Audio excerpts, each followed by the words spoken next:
निगम आयुक्त डॉक्टर सौरभ सोनवणे ने दिनांक 28 मई को रानी तालाब के समीप स्थित बस्ती का निरीक्षण कर वहां की अवस्थाओं का जायजा लिया। इस दौरान उन्होंने बस्ती में निवासरत लोगों से संवाद कर उनकी समस्याएं सुनी और समाधान के लिए आवश्यक दिशा निर्देश दिए।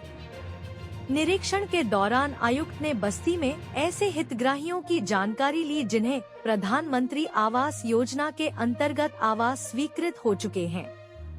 उन्होंने स्पष्ट निर्देश दिए कि जिन परिवारों को आवास मिल चुके हैं वे पुराने कच्चे मकानों को हटाकर नवनिर्मित पक्के मकानों में स्थानांतरित हों।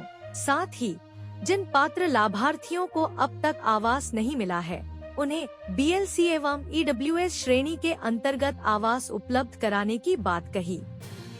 डॉक्टर सोनवणे ने कहा कि बस्ती की मूलभूत आवश्यकताओं को ध्यान में रखते हुए उसका सुनियोजित पुनर्वास किया जाएगा, जिससे निवासियों को एक सुरक्षित और गरिमामय जीवन मिल सके। उन्होंने नागरिकों से अपील की कि किसी भी प्रकार की भ्रामक जानकारी या अफवाहों से बचें। निगम एवं शासन का उद्देश्य केवल नागरिकों की सुरक्षा सुनिश्चित करना है और इसी दृष्टिकोण से केवल जर्जर और खतरनाक कच्ची झुग्गियों को हटाने की कार्रवाई की जाएगी। साथ ही आयुक्त ने बस्ती में बनी कच्ची नाली के शीघ्र निर्माण हेतु एस्टीमेट तैयार करने के निर्देश दिए। साथ ही यहां से गुजरने वाले बड़े नाले का निर्माण भी शीघ्र प्रारंभ करने की बात कही गई। उन्होंने बस्ती में पेयजल की स्थिति सुधारने और स्वच्छता बनाए रखने हेतु अधिकारियों को विशेष निर्देश दिए।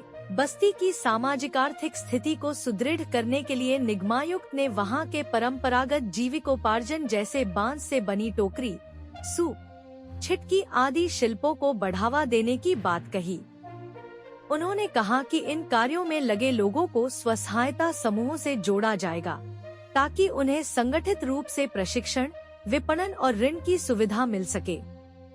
इसके साथ ही स्थानीय स्तर पर अच्छी गुणवत्ता के बांस की उपलब्धता सुनिश्चित करने के लिए बांस की खेती शुरू कर वित्तीय स्थिति मजबूत करने की योजना पर भी कार्य किया जाएगा।